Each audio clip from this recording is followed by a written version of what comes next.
Okay, I'm filming at kind of a weird angle because I'm at work and I don't want anybody to see me filming like a crazy person. I don't know if I filmed my opening clip for this yet, so I'm gonna pretend like I have. Welcome to my Stormlight reading diaries. This is Oathbringer part 5. And I can always come back and film it later. But I am almost done with chapter 115. I'm at the Venli perspective.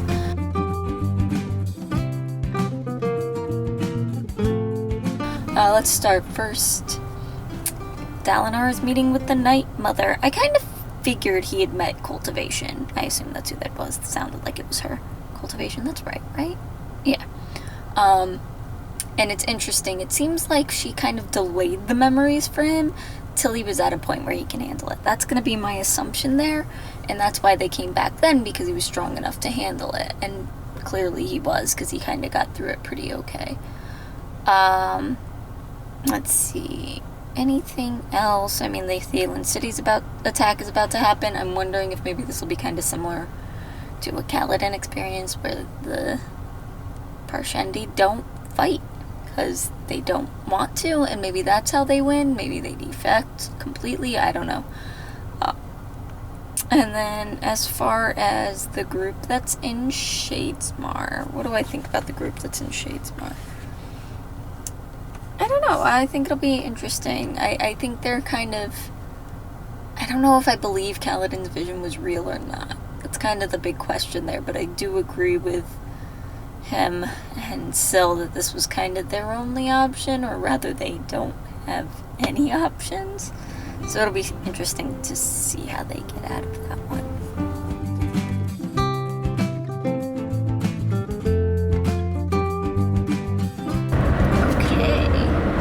Filming while driving. I don't know if we're gonna do this often, but this is probably the only opportunity I'll have to film for the weekend. And I have read a couple more chapters of Oathbringer. I finished chapter 14. I'm like 99% certain on that one.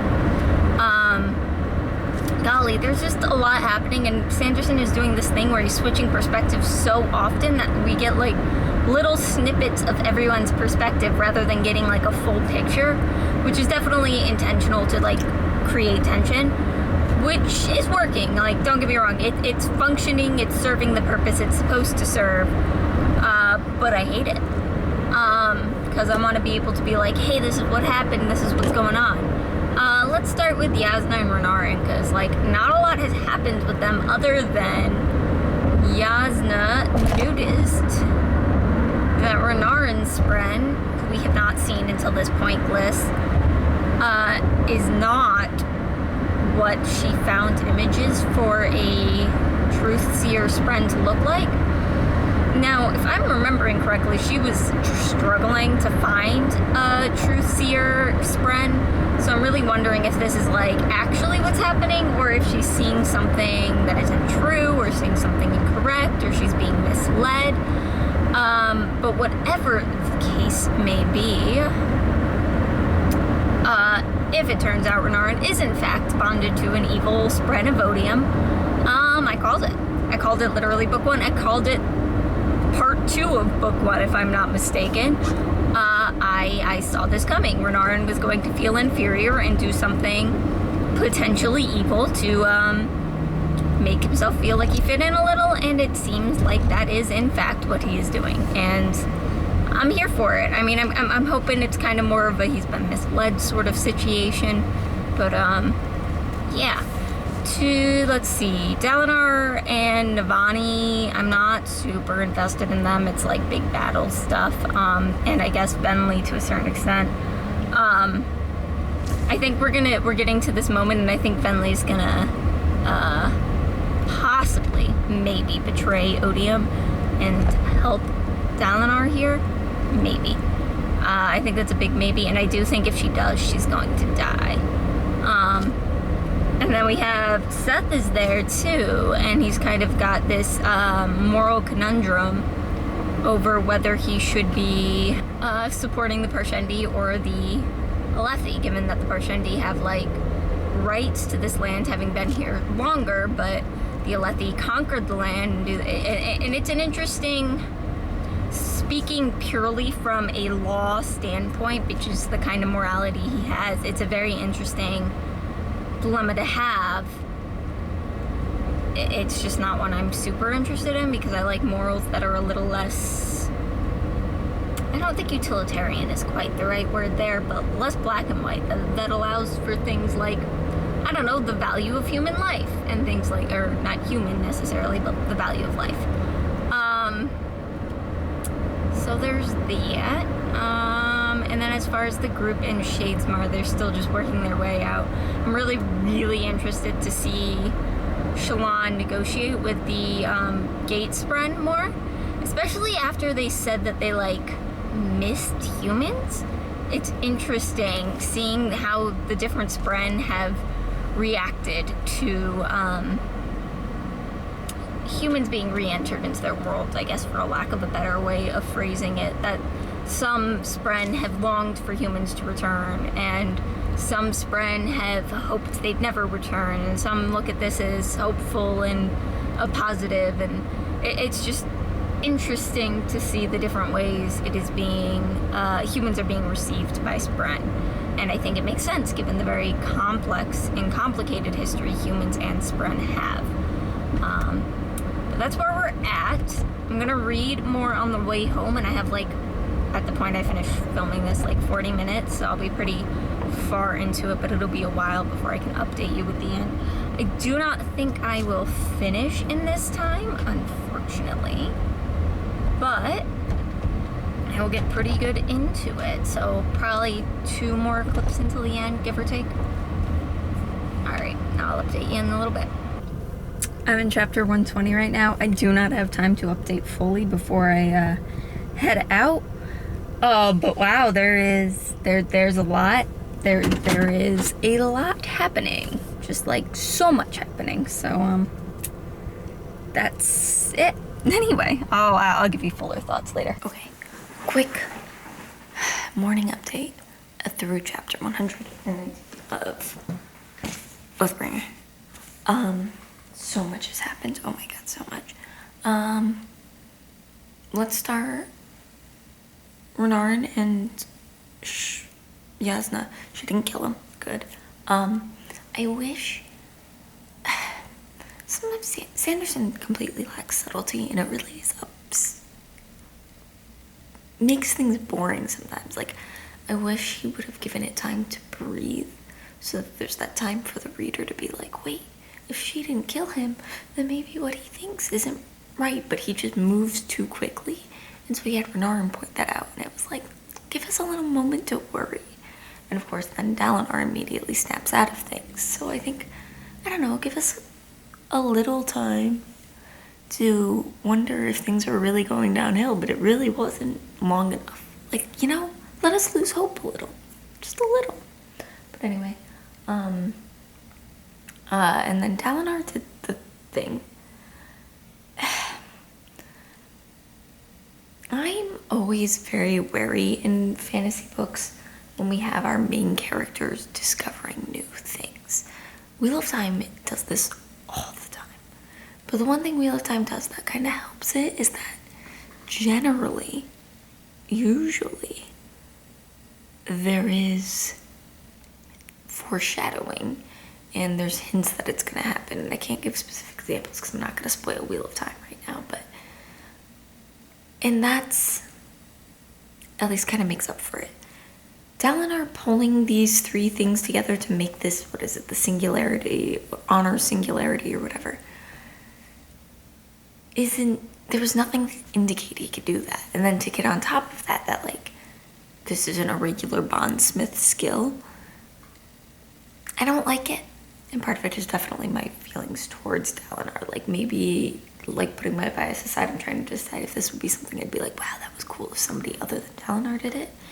And I can't decide, but I don't think it would be. And I think if it had been like, this is a normal bondsmith thing, that, like, the bondsmiths can repair rifts, not create them, but, like, repair the singularities. If given the right, you know, saying the right oath, I think I'd be okay with it. Or if there had been hints towards this happening, but there had been nothing. This was really out of nowhere. I mean, I guess it kind of makes sense. Like, it could be a bondsmith ability. It's not. And especially Dalinar kind of justifying it by, like, I have the soul of honor, or whatever it was. Like, come on. Don't get me wrong. I am coming around on Dalinar a little bit. I have a lot of respect for him now.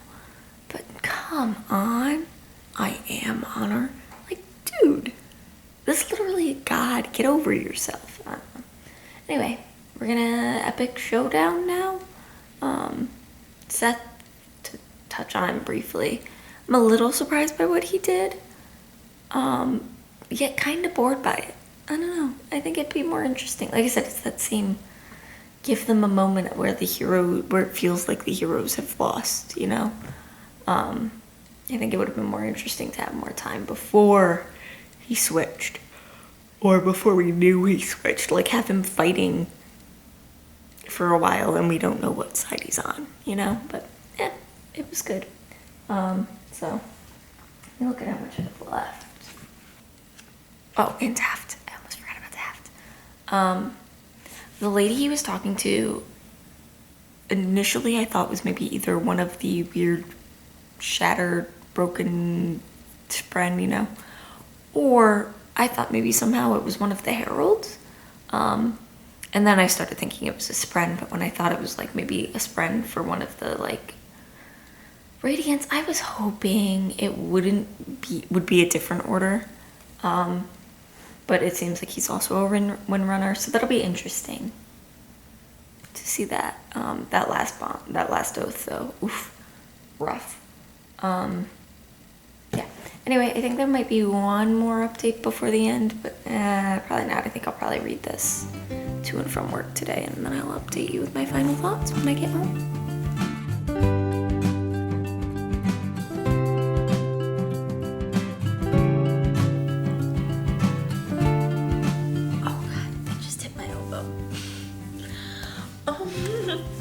I'm back. I actually haven't finished. I only finished a chapter.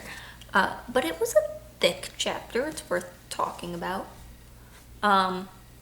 So this is just chapter 120.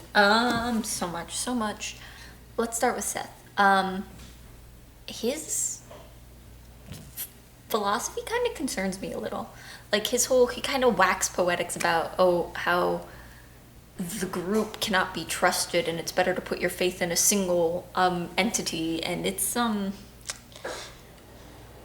bit yikes. I mean, I think the idea is supposed to be like more talking about like mob mentality, but it doesn't come across that way. It comes across as like democracy bad, we should have a king. So that was interesting. Renarin, I kind of wish we'd seen more of Renarin earlier, because the problem I'm having now is that like his transformation doesn't feel very earned. And I'm getting a lot of that vibe at the end of this book here, like him. Renarin doesn't feel like we saw him grow. Like it feels like he was just this dweeby kind of nerdy guy, shy, awkward, and then suddenly he's taking down a massive stone golem on his own, sort of. He's not really on his own, but still. And I don't know, I feel like we should have seen something, and I kind of get the idea that was like his proof that the visions he was seeing weren't immutable shifted his perspective, and that's kind of what gave him the, not really ability, but more the capacity, and it's not really quite the right word, but the motivation to do something like this. But I just wish we had seen more of that, and I understand that like if we got too much of Renarin, it would give away that twist about the fact that he was working for the well, they're not Voidbringers, but he was working for the Parshendi, or working with Odium. But I almost feel like I would rather sacrifice that, and I think there's still ways you could write and have his perspective and not know his motivation. Think of, never mind, I'm not going to insert a character, but this character in Wheel of Time, and y'all know who I'm thinking of. So I think it could have been done, and it's a little frustrating to me that it wasn't done. Oh, bookshelves are never quite, I need to start like having like weird shelves. Anyway, And so I don't know. I think I personally would rather have the character arc visible there than have the twist there, I guess is what I'm saying. I'm also kind of having a similar struggle with the Asuna, not quite the same because she's been training and like for a long time, but she's just like doing incredible, awesome things without a thought. And there's like a moment where she's like, I should be maybe a little concerned about how easy this is, but like not really. So there's something there, and I think that comes from her being a character that was already established as being like, hey, I'm super awesome, I can do really cool things, but we never really saw her do cool things before now.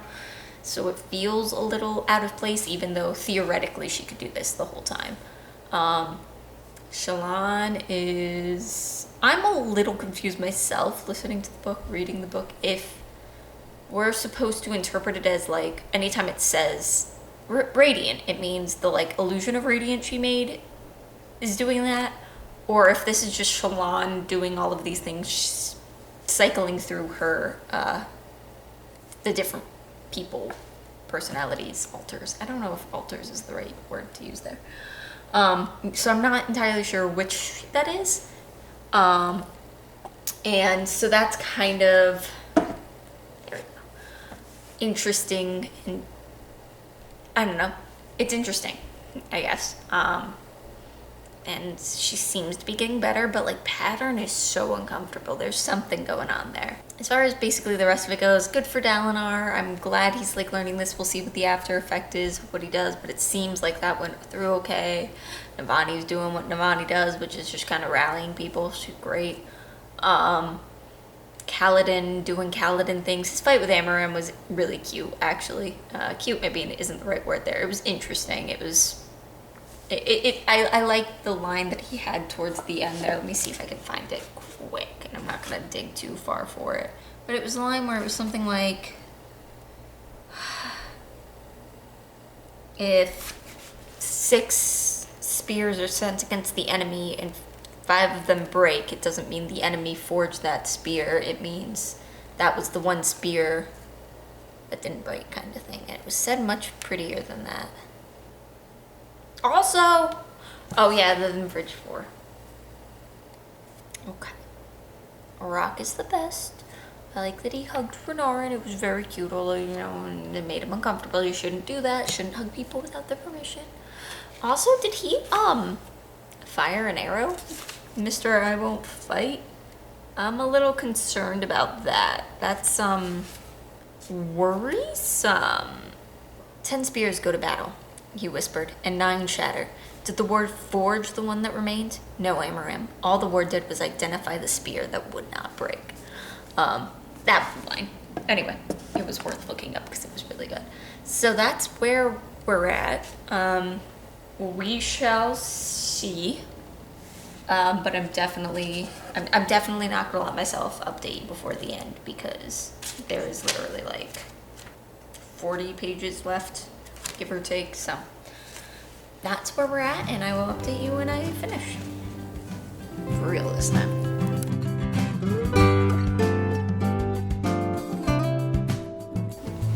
I should probably wait to record this, given that my dinner is gonna be done soon, but I don't want to, so I'm gonna start now.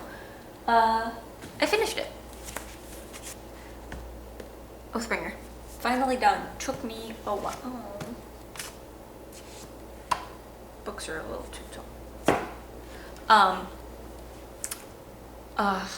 Thoughts. Okay. I'm gonna start from the end. The epilogue. Wit. God, he always confuses me.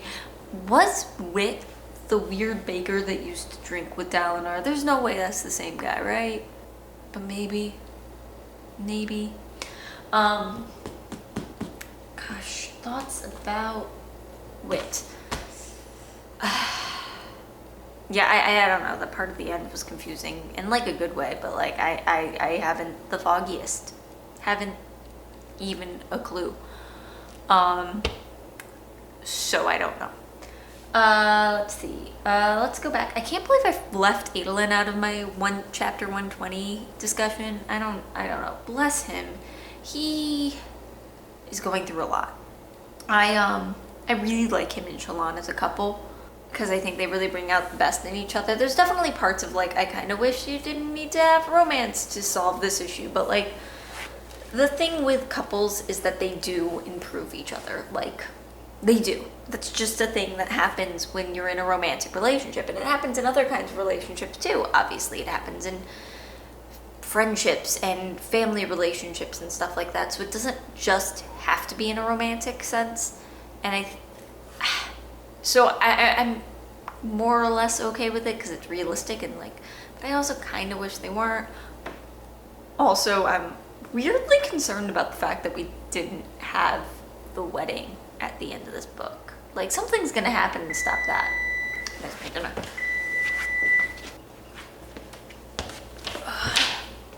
I briefly considered waiting till after I finished dinner to continue this, but where's the fun in that? Anyway, since I make a job of telling people what I drink on this, this is the spicy apple wine from Armstrong Valley Winery. It tastes like fall, and I love it. Let's put this here. And dinner is like a weird tater tot casserole thing. I'm trying casserole recipes because life is crazy right now, so casseroles on the weekend to feed me for the week seems like a good plan. Not quite bad.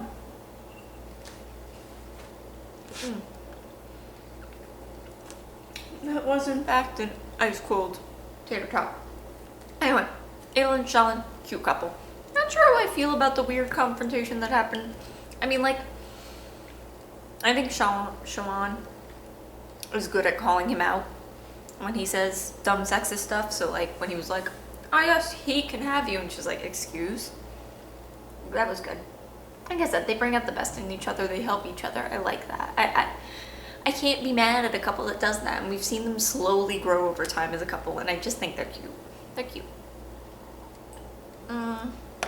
Dalinar's learning to read. So, anything else? I don't know. I don't know why I updated you after all the exciting stuff happened, and when I know the last like chapter is usually pretty chill for Sanderson. Anything else interesting? Let's see. Oh yeah, we got the rest of Bridge 4 back from the ones that had somehow escaped whatever, the city.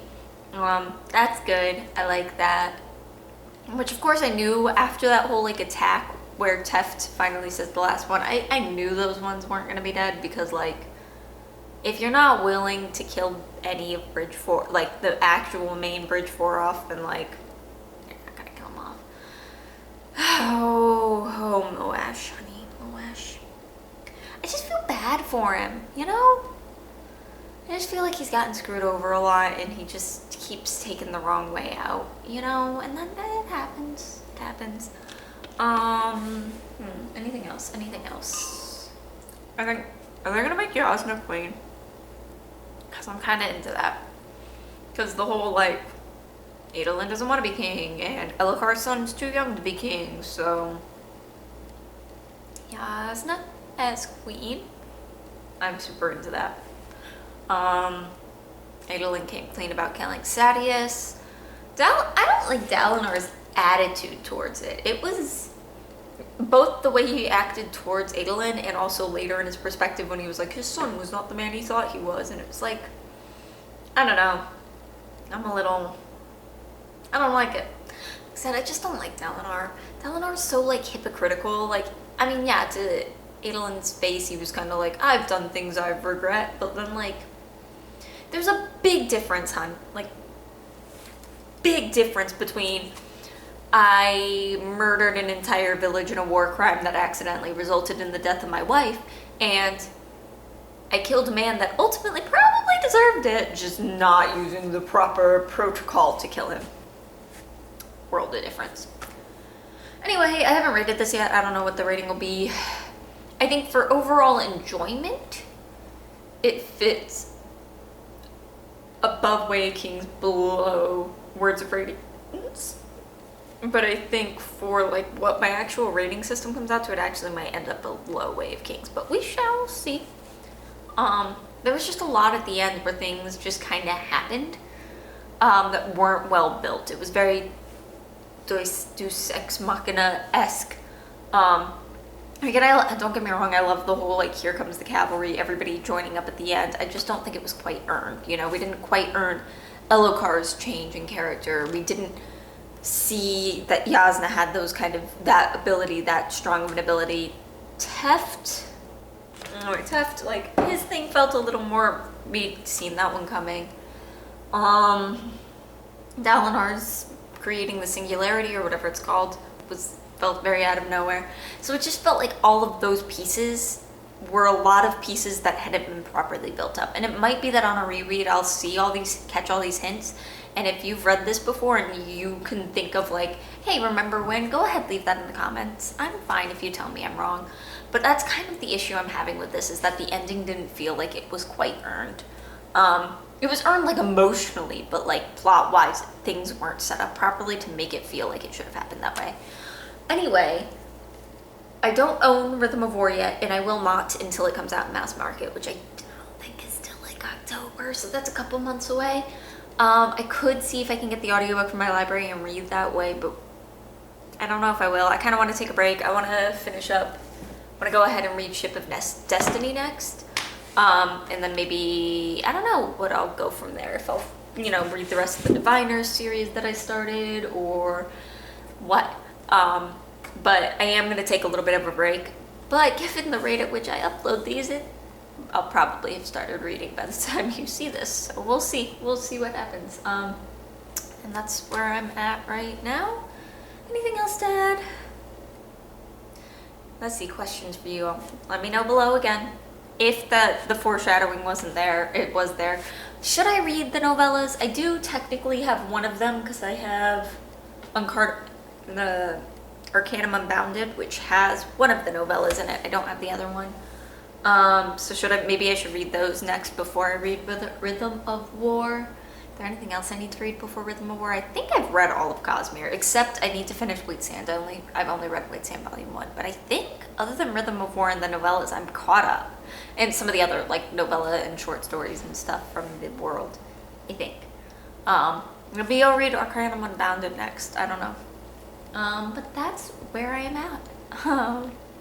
I feel like I've rambled on long enough, so like the video if you've liked it, hit subscribe if you haven't already and you want to see more, and I'm trying really hard not to quote other booktubers, and that's literally all three of those sounded like other people. Anyway, I'll see you next time. Love you. Bye.